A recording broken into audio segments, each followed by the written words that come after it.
Welcome to the Philanthropy Masterminds podcast, brought to you by DonorSearch, the show that takes you inside the lives of thought leaders in fundraising and philanthropy. I'm your host, Jay Frost. Karen E. Osborne loves and believes in the power of philanthropy and nonprofits. She built her career around these passions, not only as a frontline fundraiser, speaker, trainer, teacher, consultant, and coach, but also as a donor, volunteer, and board member. She has served in senior positions at colleges and universities, and for the past 25 years, as president and now senior strategist at the Osborne Group. Nationally and internationally recognized, she is the recipient of CASE's Crystal Apple for outstanding teaching and public speaking, and their Ashmore Award for outstanding service to the profession. She's also an adjunct faculty member for Johns Hopkins University's graduate certificate program in nonprofit management.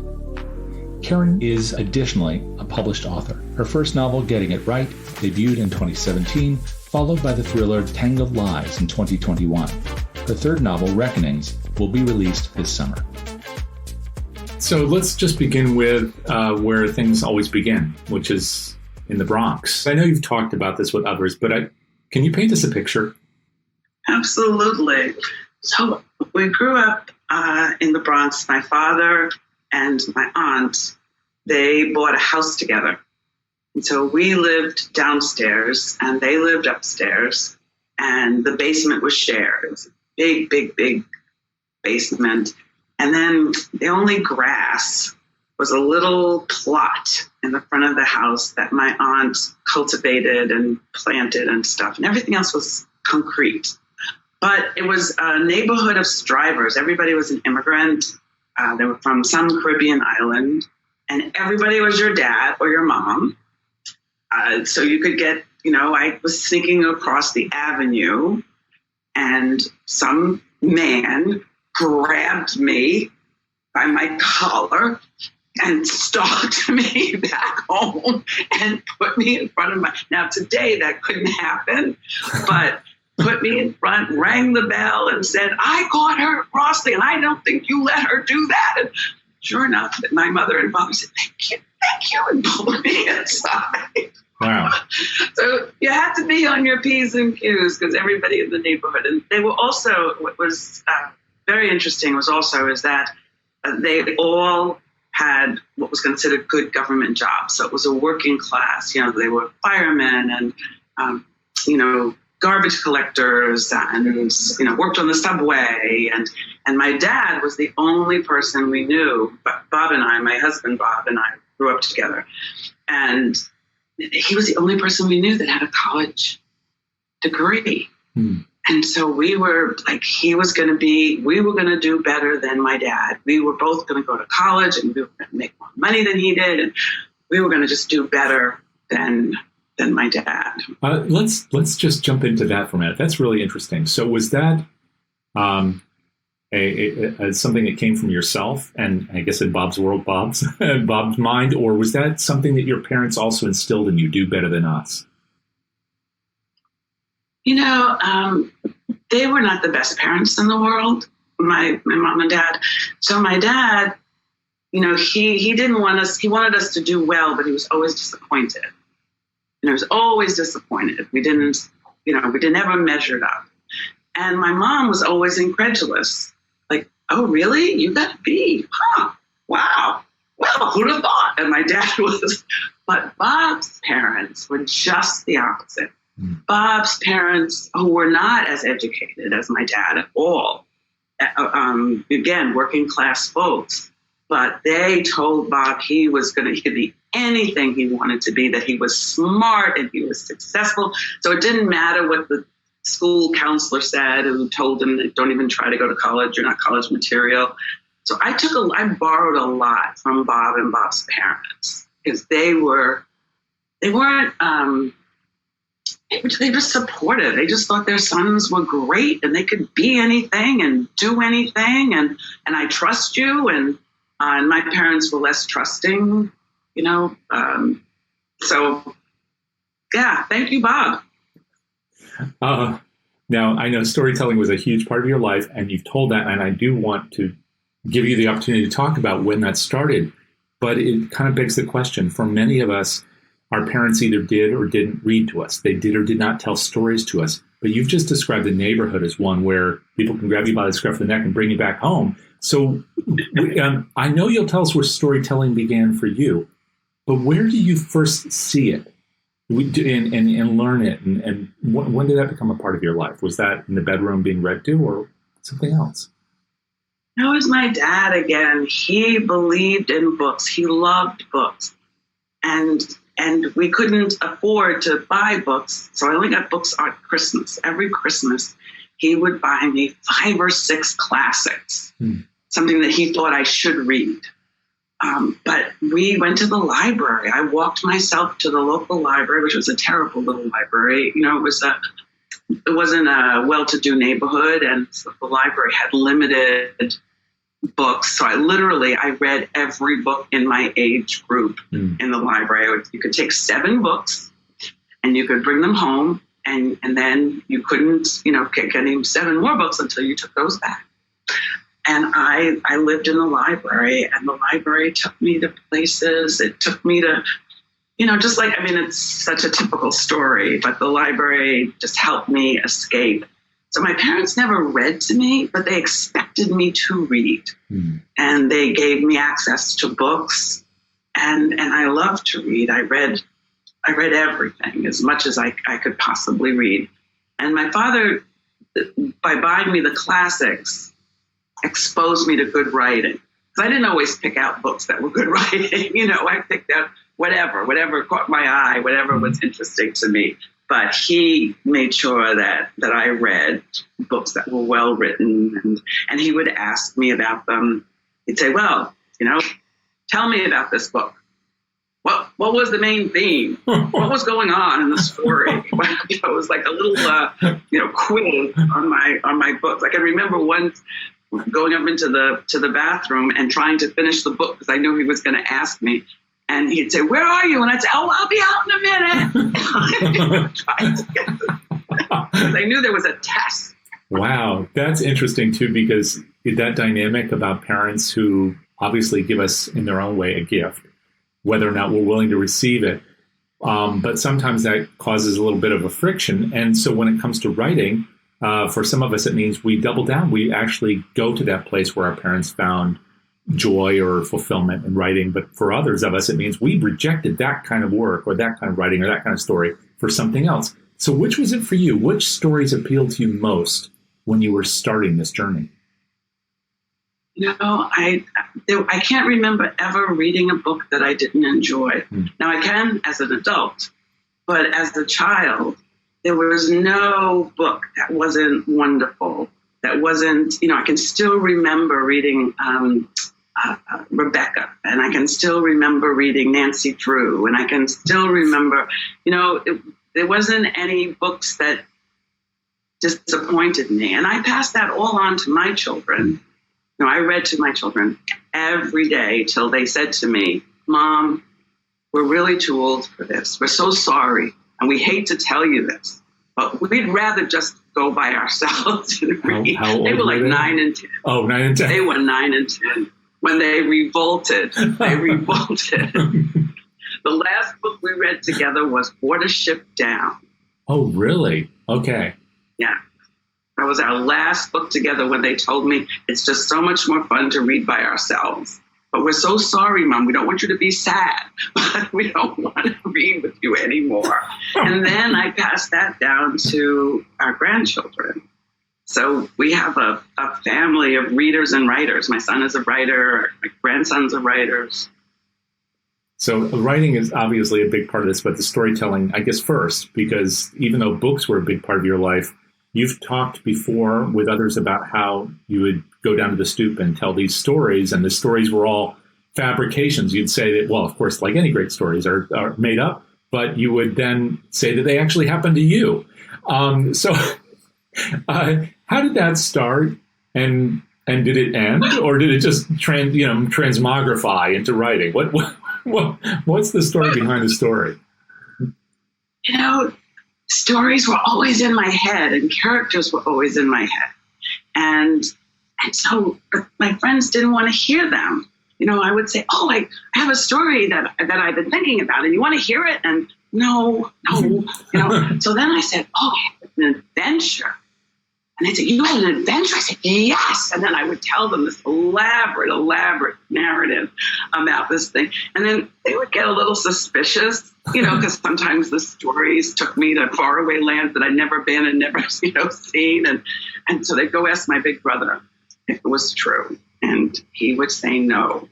And they would come back and tell me I was a liar and that I shouldn't lie and you're a liar. And I would go home crying. And then the next day, another story would come to me and I'd say, I had another adventure. They would listen. They would listen to every word. So they enjoyed the stories, but they would then go dog me out. How little were you doing this storytelling? I was probably like 10, 11, 9, 10, 11. Right. So this all became a part of obviously who you were. I mean, it was already a part of you, but then it became a part of how you shared yourself with others, which is a big deal. Yeah. That's in a way, it's also very, very exposing, because even if everything you talked about was just a lark, you made it all up, it's still you. I mean, that's the thing about storytelling, is it's always about the storyteller as well. So how did that then, as you became a little older, were you able to still continue being yourself through your writing? I mean, what form did that take as you went through middle school or junior high school, et cetera? So I was still making up stuff and lying in middle school. I would turn in book reports that were books that I wrote in my head. I would give it an ISBN number. I would give it a publisher. I would and give in my book report. And the teachers were, oh, Karen, this is such an interesting story. I don't remember this book. I don't know this author. And but I got an A plus. But then when I hit high school, nobody was fooled anymore. And so I became a journalist. I wrote for my high school newspaper. And then you actually had to write facts, which were very boring to have to stick to the truth. But I did learn the discipline of researching your story and interviewing somebody and making sure that you didn't embellish. And it was a good discipline. It was a good discipline to make facts interesting and to make stories come alive. And so that was a good experience. And I'm sure that... And then I kept writing. And that must have come in handy later. But before in fundraising, where sometimes facts can seem dry, but the emotion is so important. But before we go there, so you're making your way through school. I just have to say that when you were turning in these book reports about books that didn't exist, I'm wondering, if all those teachers, there must have been one who was tuned into that and still wanted to encourage you or something. Did you ever go back, like some of us have done, and go back and visit teachers later? And not necessarily to ask if they knew you were fabricating these book reports, but just because maybe they were important as you made this journey as a person, as a writer. Yeah. I wish I had, Jay. I wish I had gone back and thanked Mrs. Bloodgood and Mrs. Murrell. People who encouraged me and told me that I was special and told me that I had gifts to the world, because home was rough, home was tough. And so it was just so good to have all these teachers. The Grace Lauria, late Grace Lauria and Loretta Lauria. I mean, there was so many. Look how long it's been since I've been in school, but I remember every one of those teachers, and I remember everything that they did for me, and they got me. So I ended up skipping. I graduated very young from high school. I just turned 16. So my senior year, I was 15, and I turned 16 in March, and I graduated in June, because of teachers who believed in me. And there was a wonderful, his first name was Jay, and he was a guidance counselor, and I was having a real hard time at school, and I was in a deep depression. It was my senior year, and he would let me hang out in his office, and I would help him do different things that he had to do. And so he looked at me and he said, so Karen, what are you going to do when you repeat, your senior year next year? And I said, repeat my senior year. He said, well, you don't think that you can cut class for months and still graduate, do you? I said, graduate? I turned myself around. I had skipped class for like 2.5 months. I just turned myself around. I audited classes. I found out who the best history teachers were, even though it wasn't my history teacher. I would go stand in the back and listen. And Bob and I would study together and do all kinds of things so that we could pass all the Regents exams. And teachers just saved my life so many times. Wow. Going through that experience that early, and then, I mean, there are so many things that people look forward to in school, depending on their school. All those times usually come when we're just a little bit older. So you rocketed past that, or through it, to this next phase of your life. Were you trying to leave the neighborhood? It sounds like the neighborhood struggles at home, perhaps, but were you trying to get out and go to college and get out in the world? What was your vision at that point? What did you imagine for yourself at 15 in your senior year of high school? Yeah. So this was the 60s. And this was, anti-Vietnam and pro-Black. And so I didn't think about the future. I was all caught up in the activism, and I was very immature. I was still very immature to be in college. And so I didn't graduate then. I was, you could find me standing in the ladies' room with a turned over trash bag, giving speeches and reading revolutionary poetry. Really? And I was writing like crazy and hanging out with artists and activists and just getting myself in trouble. But fortunately, Bob Osborne, who is this solid, just feet on the ground, smart man who he fell in love with me when I was 13 years old. And he kept me from falling all the time. He, when he got me to go back to college, he got me, I got myself through college, but it was with his encouragement and his support. He's the one who got me my first job in fundraising. I would love to go there, but I have to know first, did you go off to the same school? And did you just decide together, okay, we're going to leave now and go to school and then go into work? Because you've been together a long time as a couple as well. Yes. So there was no money to go away to school. There was City College and he was in the service. They were tryouts then. Right. And so Bob decided to join when he knew he was 1A. So he and his brother joined the Air Force together during the Vietnam War.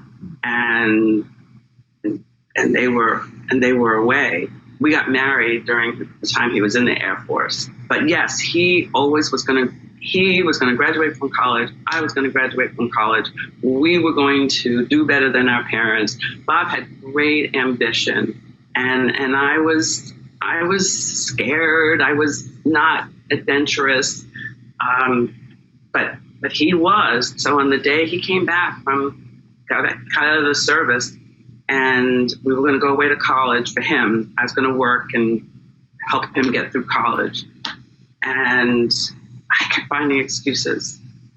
Oh, I have to say goodbye to this person. Oh, so-and-so invited us to dinner. And so finally he just looked at me, he handed me a ticket, and he said, Karen, I'm going to be at the airport this time. You either come or you don't, but I'm leaving. So we flew up to Kansas together. And we've just been a team. We've been a team. In the early years, he had to do a lot of the heavy lifting, but he was very worldly by then, came from a great home. He'd been all over the world by then, even though he was only 21, 22 years old. He'd been in charge of things by then, and I'd never left the Bronx. But then I caught up.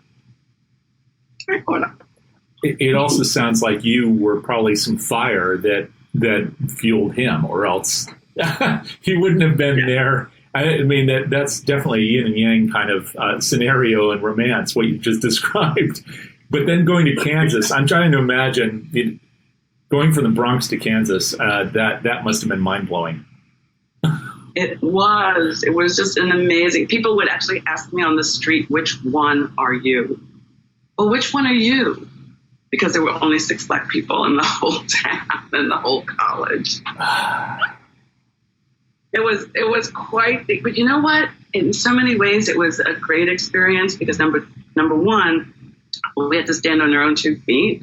Bob was used to standing on his own 2 feet, but I wasn't. But there was no running home to mom or dad or auntie or the friends down the block. And also to see a different world from the Bronx, to see a world that was totally the opposite of everything that I was used to, told me that there was more in the world. It gave me curiosity, that the things in the books that I read were real. And I just had to get out there and find them and see them and do them. So it was a good experience. And Bob got out in 3 years. We were only there for 3 years. And then we came back. And we've been a team just getting each other through school and starting a business. He started his business first. And, it's been a really good partnership. Now, you said that he was a motivating force in introducing you to fundraising, but you've had this stellar, for those who don't know, you had a very quick rise in the field. I mean, you were, from the time of graduation to the time you were over at, was it Trinity? You were already director of development within a matter of 3 years. So how did that happen for you? It wasn't that fast. It wasn't that fast. So I got to Rensselaer as director of corporate and foundation relations, and then it did go fast.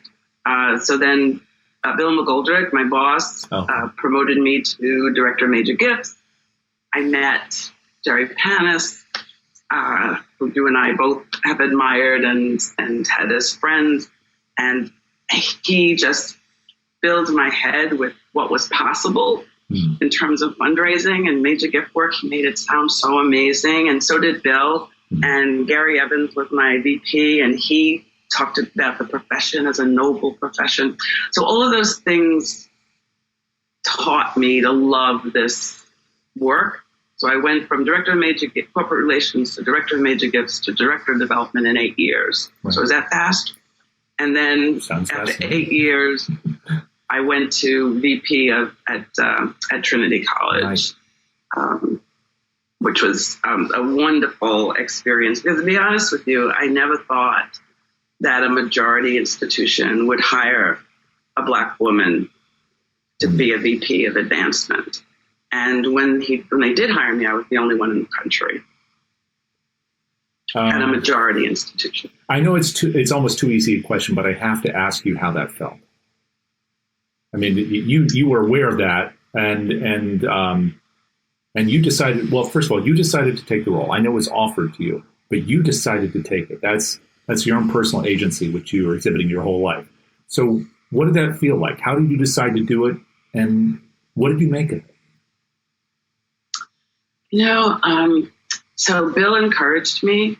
Bill McGoldrick encouraged me because I'm not leaving Rensselaer. And for a reason, I love it here.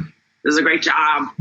And he really said, Karen, you should try. You should interview. And Carrie Pelzel was also another. She was I don't know if you know Carrie. She ended up being at VP at Dartmouth. But anyway, Carrie was on the board, and she encouraged the then president to contact me, and I fell in love with Trinity. Tom Garrity, the president, had only been president about 8 months, and he said, "Walk with me. This is my interview." So I'm walking along, and he stopped. Now this is a campus, a small liberal arts college, so. Not a lot of students, but certainly 2,000 students. And he said hello by name to every person we passed. He introduced me to the gardener who was on his knees putting in a plant. And he stopped and he said, Mr. Rivera, I'd like you to meet someone. And Mr. Rivera stood up and took off his gloves and shook my hand. And then Tom said, tell me what you're planting. Oh, that's so great. Is that? Oh, yeah. That looks good. Okay, good job. And then we'll walk. I was in love. I finished that walk with him. And I knew if he offered me this job, I was going to take this job. Yeah. And the way he offered it to me was somebody was coming along the path at us. Mm-hmm. And the person walked up to him and he said, aren't you President Garrity? And Tom said, yes, I am. And he said, well, I'm from the blah, blah, blah newspaper, and I want to, ask you something. And I stepped in front of Tom, and I looked at the reporter, and I said, and you should go make an appointment at his office. And I hadn't been hired or anything. But you should go make an appointment at his office. And then I'm sure that we can work something out. Thank you so much. And Tom looked at me, and he said, you're hired. Best interview ever.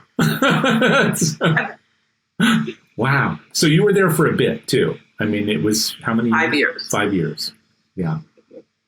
5 years and 3 presidents. Wow. That's a lot of change. I mean, we could talk about that for an hour, but I won't force you to do that. But one of the things I'm trying to figure out is, this connective tissue between you as a writer, because once a writer, always a writer, one way or another. The stories are still percolating. And then here you are doing this work in fundraising. Now, I know there's some obvious connective tissue because you needed to be able to talk to people about something that's meaning and its importance. And that is storytelling. But it's a slightly different. First of all, can you help us to make the connection between that life as a writer and that life is maybe a writing within the context of development? How does that work? And was that a kind of a natural thing for you? No, I was very ambitious, and I became consumed with reading about my profession and going to conferences and learning everything that I could learn. And so my writing really kind of took a back seat. Mm-hmm. During those years, because I was on the road all the time. I was just, trying to make huge goals. I had to be strategic. I had to manage a president and a board and a team. And, so I was very, very involved in the world of management and leadership. And I met this incredible woman, Sandy Powell, and she was a teacher. She was a trainer, and she did a lot of leadership training. Mm-hmm. And I wanted to be good at that. And so she would bring me along. She would, have people hire both of us. And she taught me and taught me and taught me. And that became really important to me. So I volunteered for CASE, the Council for the Advancement and Support of Education. I volunteered for CASE. Both Bill and Gary, my bosses, supported that. And so I started volunteering for CASE all through my time at Rensselaer. And I got invited to go to Australia and to go to South Africa and to go, so I became a teacher. And of course, I incorporated stories in all of my teaching. I told stories. I told stories about Bob. People think they know Bob. I would say, this is my tall, good-looking husband, Bob. Have you met him? He's not buying that answer. Look at his face. He is unhappy with that. I'm okay with it. I'll roll with it, but you got to make Bob happy too, because we make our decisions together. And so stories and were all in, in everything that I taught. But I wasn't writing. Yeah. Then you, of course, from there, you went into this pretty amazing career with the firm itself. Yes. So can you tell us a little bit about that origin and maybe for those who aren't familiar with the firm's work, a little bit about all the things that you all have done. Yeah. So again, Bob to the rescue. I called him up. I had 3 presidents at Trinity, 3. And I said to him I called him up when the 3rd president, who was just one president too many, came on board. And I called Bob up and I said, I'm quitting my job. And he said, Karen, wait a minute. Can we talk about it? No, I'm quitting right now. I had no other job or anything. Packed up my box, crying all the way, stomped my way out and went home. And spent the summer trying to think what my next step would be. I took a job that was a mistake, and I was there for about 4 months when I realized I made a mistake. So I called Bob again. I told him I was quitting my job, and he said, no, we both just get one of those, Karen. I get one, you get one, where you quit and you don't have anything else coming. you need to have a plan after you quit this job. But then he said to me, hang a shingle. Hang up your shingle. They will come. And I thought, will I get paid? What will happen? I start a business. It just sounded so scary to me. But he just said, I'm telling you, just bring your computer here. He had already had an office space. He had already was doing business, doing something else, doing different kinds of work. And so I put up my computer. I never missed a day of work. Never. I landed my first client and I was just off and going. So we do everything that you would expect. We do campaigns and, feasibility studies. We do board development and board building. We do fundraising, skill building, helping people, audits, everything that you would think of as a full service. And it was international. So I got invited all over the world. I got to see the world because people would invite me to come speak and teach. And so that was heady and awesome. The company is now run by my son, and they do a lot of everything that I just said, but also a lot of inclusion, diversity, equity, and access work as well, which wasn't a big part of what we were doing before. Well, and that's been true of many firms, that now there's more attention and focus on that thing, which was always there, but wasn't part of the brand of many firms' practices. But that's a 25-year arc right there, I believe, right? For you with the firm. Yeah. What was the most fulfilling? 25 years. What's the most fulfilling part of that? Do you have a particular memory of something that just strikes you as being emblematic of all of that? Yeah, so actually 2 things. So one was falling in love with different not-for-profits and becoming a part of them. So for example, Easter Seals was one of my first, National Easter Seals was one of my first clients. And I saw their work up close. I saw the transformational work that they were doing up close. And so I became a donor while I was still earning money from them.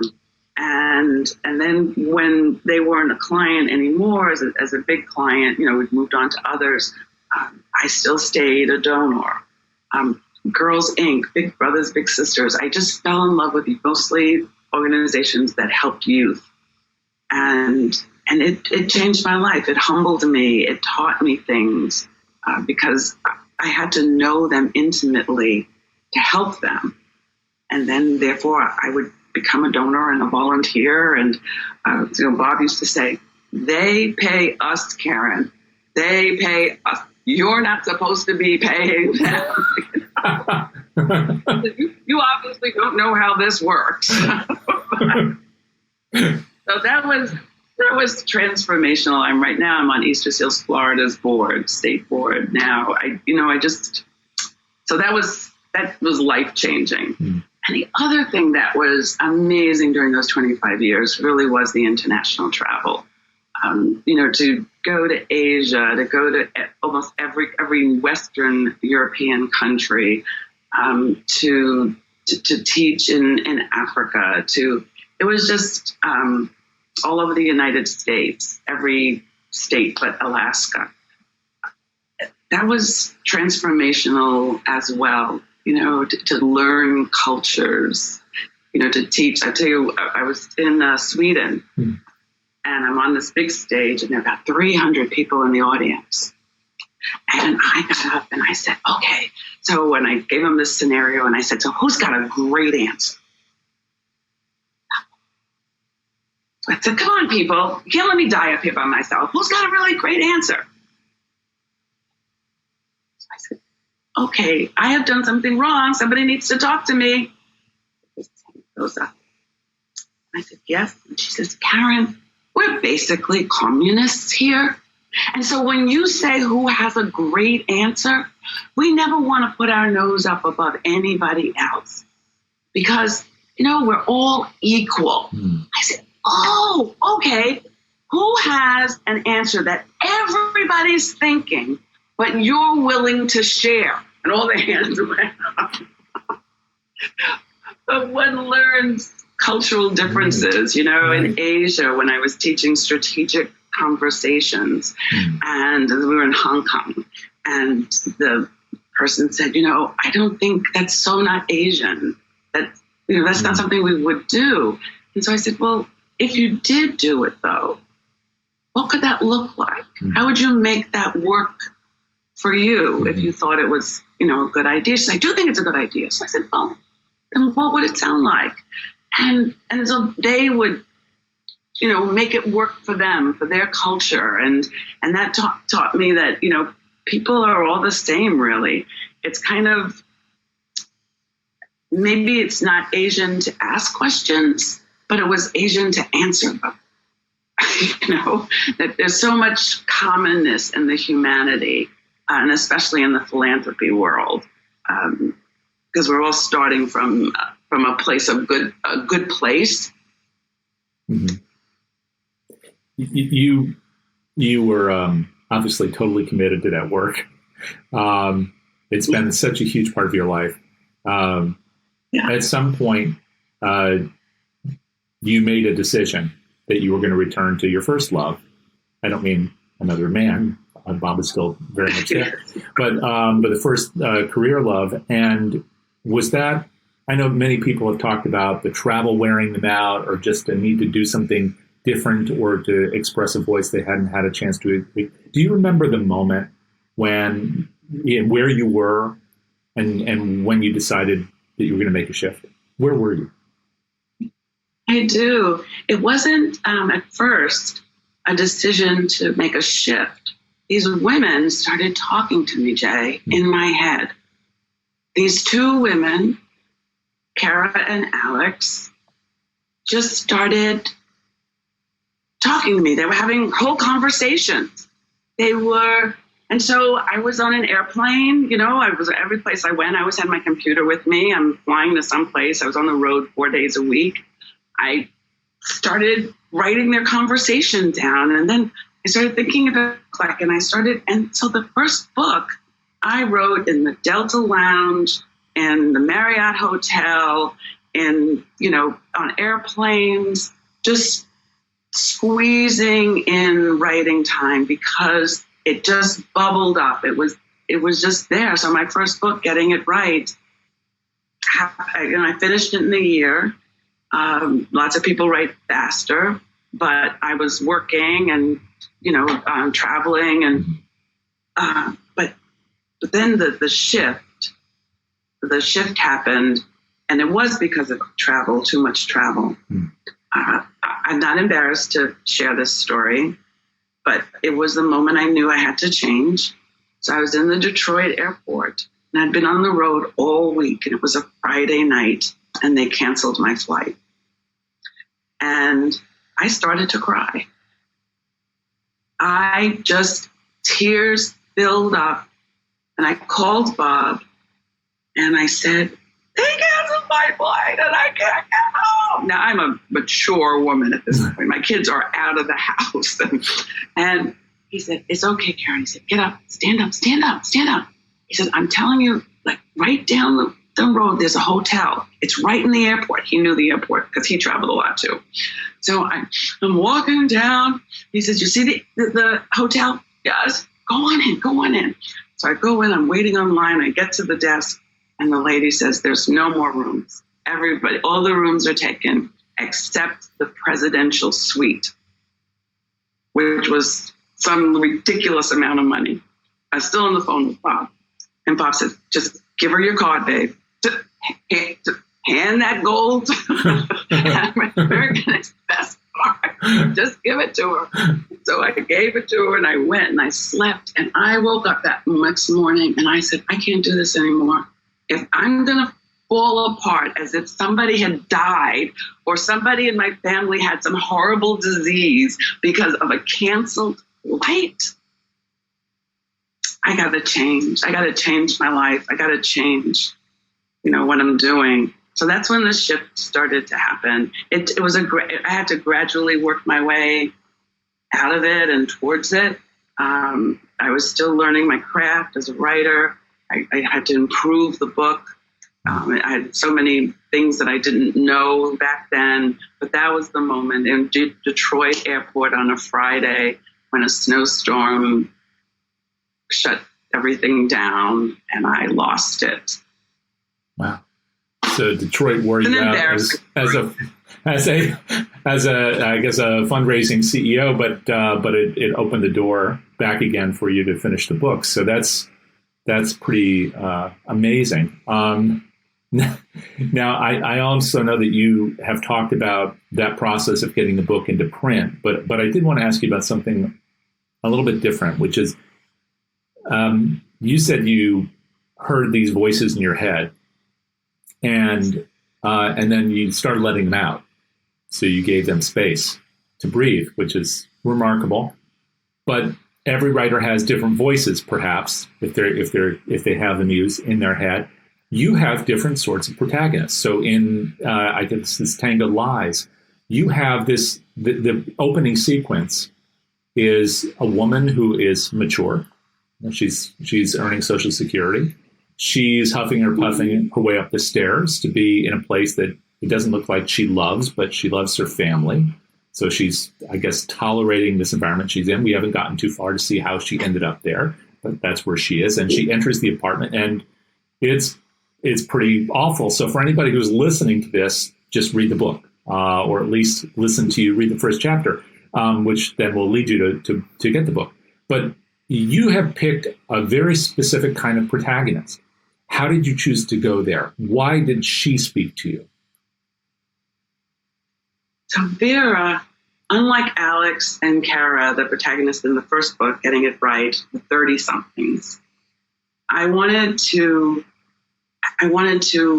elevate a mature woman and somebody that was more like me.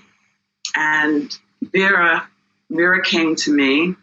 I'd met a woman like her who spoke in this very precise way. Vera's one of the things that you might find annoying when you're reading is that Vera speaks in this she never does contractions. She doesn't use contractions. She uses this formal speech because her parents had told her as a child that as a Black woman, she needed to speak in this articulate way so that people wouldn't doubt her and that she could blend in better.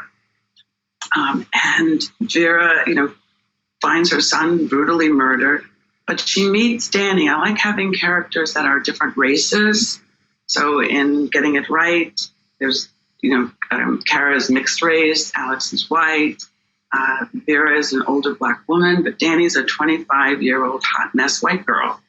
And I love writing about different cultures and people of different colors and different abilities because there's a humanness. And our experiences are the same in so many ways. We're flawed. I write about women. I mean, I have lots of men in the story and I have sex scenes too. But they're all flawed women, relatable, flawed women, and I liked Vera. I liked Vera a lot, and I liked Danny. I had a friend call me up and she said, "Danny's getting me really mad. I'm just telling you, she's really, really getting me mad." That's always a good sign. If somebody's getting that involved in your book, they call you up. Exactly. That's the best part of doing book clubs, because they really, I imagined it was going to be, so tell us about your writing journey and how did you start this? Right. And no, they're talking about, okay, so what happened there? And why would Vera do that? And how come Alex was like that? And it's like sitting and watching people talk about girlfriends, talk about. Yeah, actually, it sounds like it must have been back on the stoop in the Bronx. If people that engage with the story, that they think it's real, because for them it is real. You've touched them. But okay, but why murder mysteries? So that's very specific too. So murder mysteries are a definite, that's the hard stuff to write, but it's also pretty passionate stuff. Why'd you go there? So the first book is suspense. It's not a murder mystery. The first book is a suspense page turner, but there's no murder in it. The one that's coming out now, Reckonings, was actually my second book that I wrote, and it too is women's fiction suspense. Okay. But when I put Reckonings aside, because an editor told me it needed a lot of work and I didn't feel like doing it at the time, I decided I wanted to write a murder mystery because there's a different discipline to that. I can't let my characters just take me any place they want to go. I mean, literally, they, in Roxy and Reckonings, I'm taking her here and she's over here someplace, and things just happen that I feel out of control with. But when you're writing a murder mystery, you really have to know how it ends. You have to know how the murder happened. You have to know, and then you have to plant the clues so that when people get to the end, they're surprised, but they're not like, what? Like, where did this come from? You remember the movie Sixth Sense? Oh, do you remember that movie? Mm-hmm. And the ending is so surprising, but then if you just think about it, you go back and every clue was there. Mm-hmm. Every single clue was there. It's just that we didn't see them. So that was like a challenge to try something new. It turned out to be my second book, but really it was my third. So do you have future books already in mind, or are they coming to you? Sort of like that dialogue came to you when you were in the various hotels in earlier days? So book 4 is about halfway done, and it's historical fiction. Mm-hmm. Totally new genre, new 1924 Harlem, totally different story. Mm-hmm. And then book 5 is just, the characters are in my head, but I don't know what the plot is. I don't know what I'm going to do with them. But I should be finished True Grace by the summer. And I'm very hopeful that my publisher will love it and want to bring it out the following year. And then this other one is just, it's a fog, but it's there.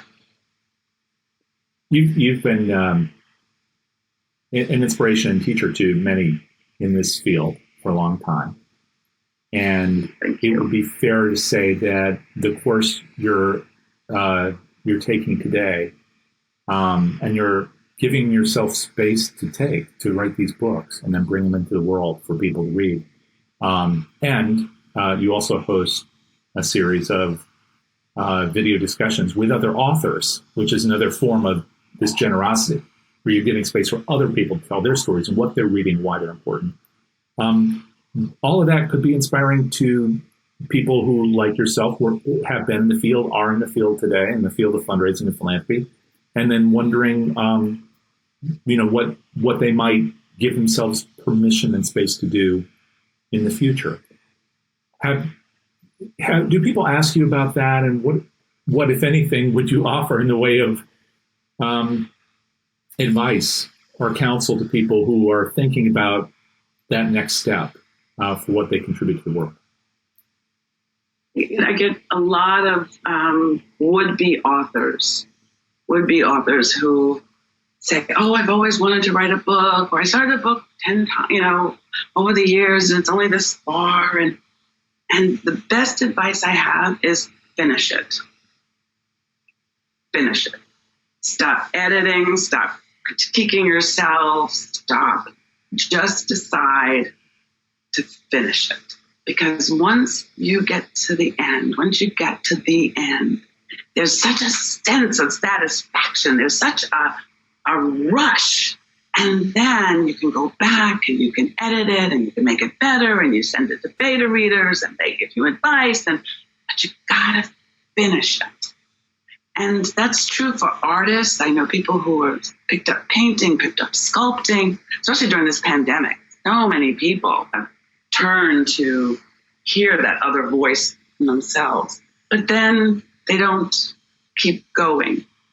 People who started podcasts and then stopped after a month. People who, it's, you gotta finish. And that's probably from developing. If you don't close the gift, it doesn't count. If all you've done is keep the relationship, and this donor loves me, and the donor and I have such good relationships, but how much money did you raise? So, as Jerry used to say, right? Ready, aim, aim, aim, aim, aim. Yes. You gotta fire.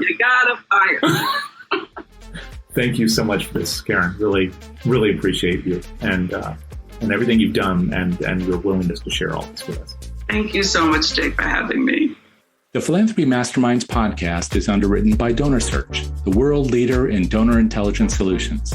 Our producer is Jack Frost. Our theme music is Be My Remedy, composed and performed by House of Say. You can subscribe to the Philanthropy Masterminds podcast on Apple Podcasts or wherever you get your podcasts. And you can find blogs, webcasts, and CFRE accredited webinars with our featured masterminds at DonorSearch.net or check the show notes and descriptions.